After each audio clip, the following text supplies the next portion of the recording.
Hello and welcome back to my channel.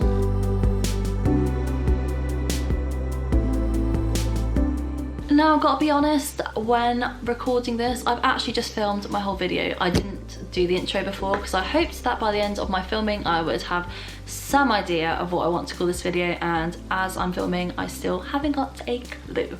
But in this video I want to talk about pain validation. Some thoughts that I've had surrounding lockdown, but this is something that goes throughout all of our life. So here we go. It's been what, like 5 weeks, I don't know, of lockdown now, and my goodness, it's just getting to me. It's getting to a lot of us. Life as we know it has been confiscated. I know what I'm feeling is similar to a lot of people. I'm hearing it everywhere at the moment. A lot of people, I feel, at this point in lockdown are drained, are sick of it, just want to scream and break free and go back to normality. I also know that there's some people that are loving it.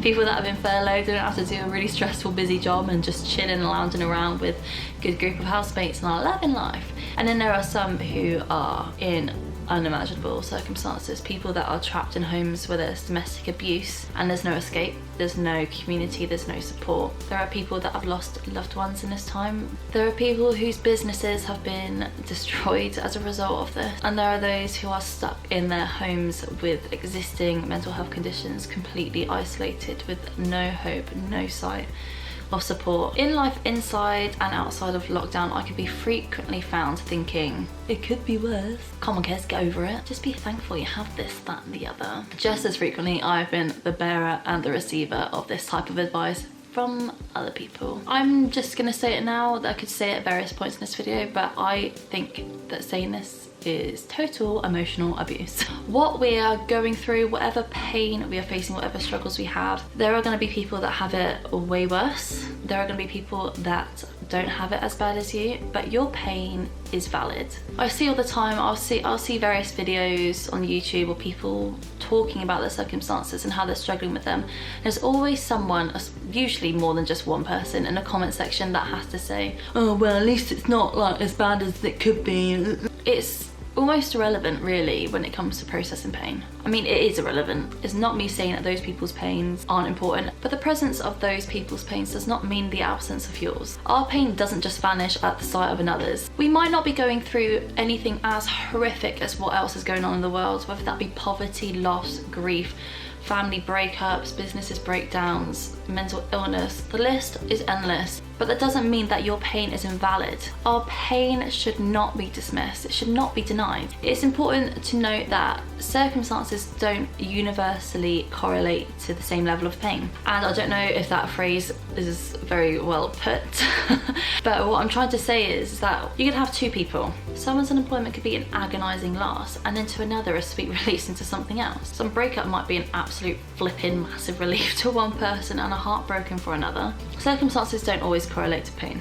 They don't always correlate to what's going on in the inside. You can't compare the two. I don't ever remember someone saying anything like, well, it could be worse, and going, you know what? You're so right.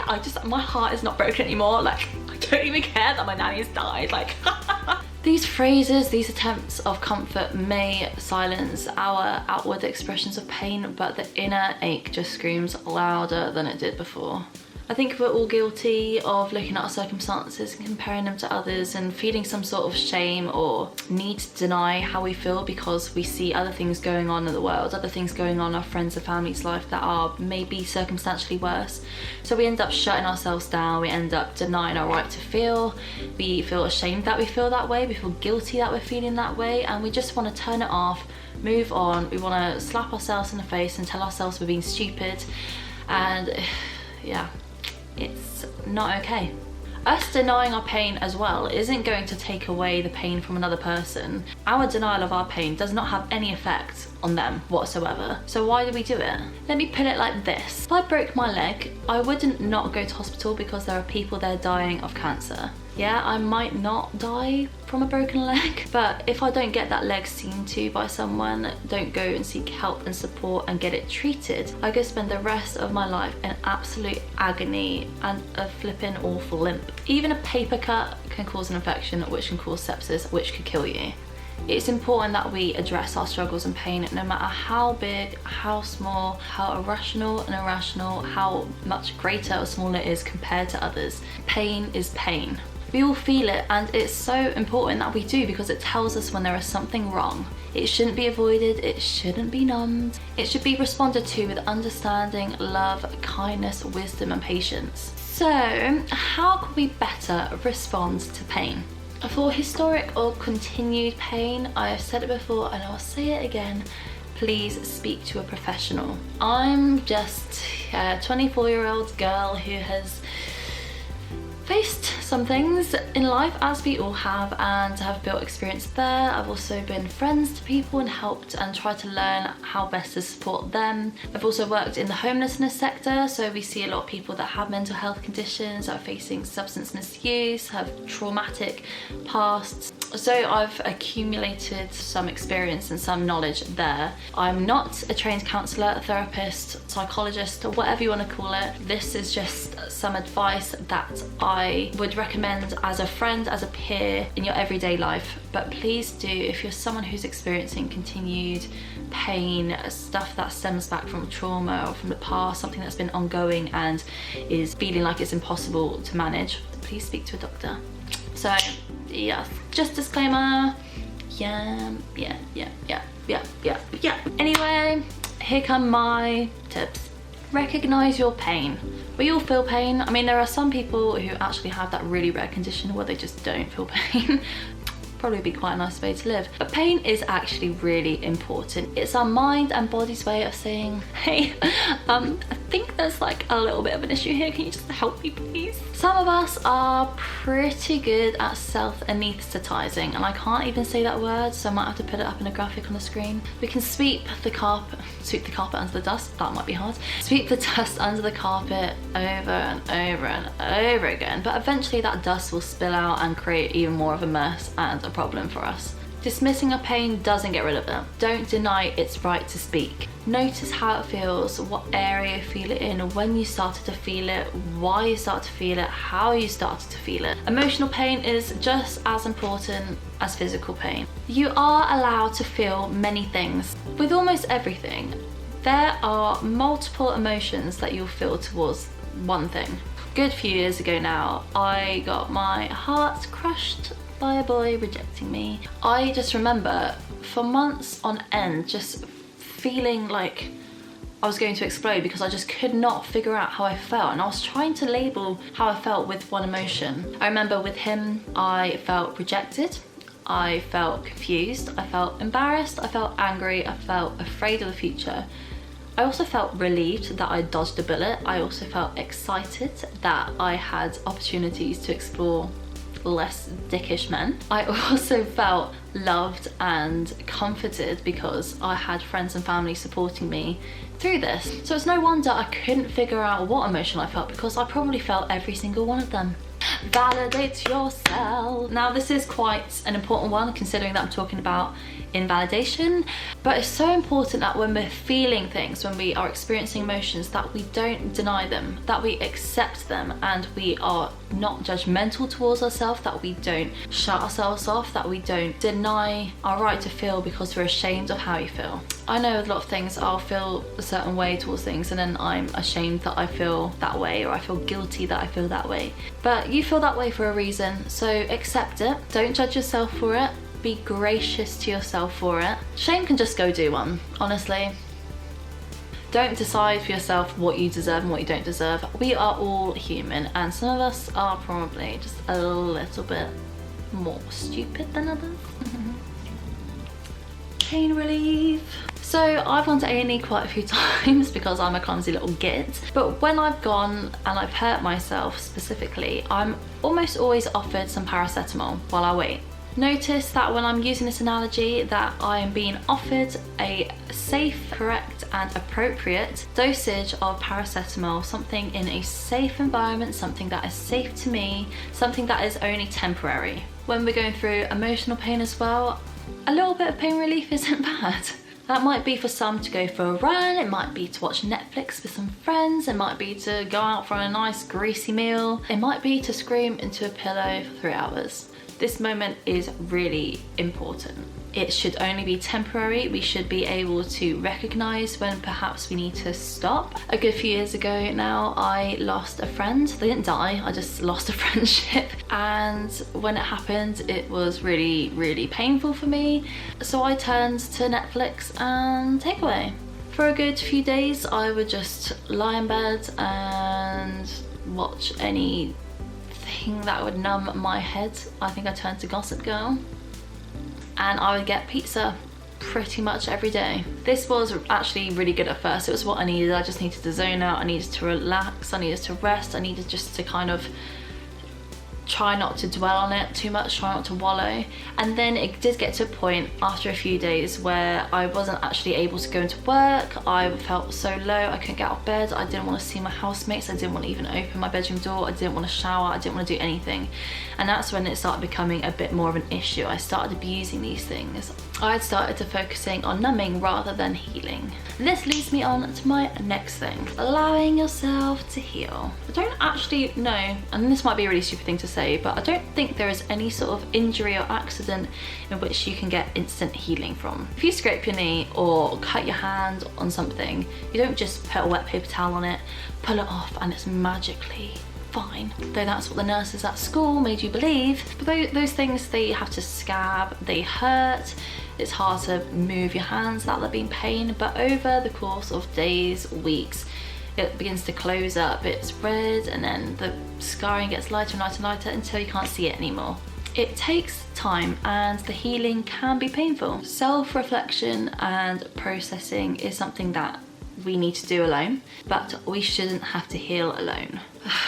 Again, I know for me, and I've just talked about it, I isolated myself and that was really dangerous. It was good at first, it's how I needed to process things, needed to think over what happened and try and begin to figure out my thoughts, but it did get to a point where the isolation became dangerous. When we live in isolation, we live in this false sense of peace, comfort and safety. In reality, it's just a prolonged dangerous trap. The longer we're in it, the deeper it gets, the deeper the trap goes, and the harder and sometimes longer it can take to climb out. When we've only been in isolation for a little bit of time and that hole is just shallow, we can get out of it pretty easily by ourselves. But the longer we're in isolation for, the harder it is to do it alone, and we need people to recognise where we are and to pull us out of that hole. I don't know why I said it like that. And we really need people. We really need to be looking out for others. We really need to be reaching out to others when we are in that place, when we are in despair, when we are broken. Tell a close friend, tell a family member, a doctor, a vicar, a teacher, a manager at work. Tell someone that you're struggling if you're struggling. When I struggle, I turn to these people. I also turn to prayer. A little tag on the end of this, I want to talk about my faith. And this isn't a tag. Actually, ironically, this is something that, if I'm being honest, I think feeds into every single area of all the steps that I just said. I believe that Jesus is in all of it and wants to journey through all of it with us. But here's just a little bit of my thoughts when it comes to faith and what I believe. This is something I'm really passionate about, and I know for me, I wouldn't have been able to have gone through and healed from most of the crap in my life if it wasn't for Jesus. He has been in every situation. He has been in every part of my pain. He has journeyed with me and been with me as I've had my heart broken, as I've been humiliated. He's also been with me when I've done the same to others. There is always redemption, grace, kindness and love that goes beyond all our human understanding. When God came as Jesus into this world, he didn't come floating down on a fairy tale cloud as a ready-made king and everyone bowed down before him and worshipped him and repented and all of that. No, he came as a human, as a little helpless baby born from a 14-something-year-old virgin. He came, and as he grew up, he made relationships with everyone who society pushed aside, everyone who society hated, the tax collectors, the prostitutes. He became someone who loved them and put them first. Not only that, but this guy, Jesus, got arrested, got beaten, got publicly humiliated, stripped and tortured, and died in the most horrific way a person can for sins he didn't commit. He died so that we would know healing, that we would know freedom, that we would know grace and forgiveness on a scale that is so vast, so ridiculous to us that we can't even understand it. So if you're someone who is going through pain, that's gone through trauma, and you feel like you don't deserve to be healed, you don't deserve to experience this, there is a God that loves you. When it comes to healing and pain and mental illnesses and all these things, we like to try and separate them off and go, okay, well, this is like a psychological thing, and this is like a physical thing, and this is emotional, and this is sexual, and this is spiritual. They all connect. We all need to draw these things together. And actually, when it comes to this, there are so many things practically that we need to do. There's so much that we need from one another in human relationships and community to help us through these things.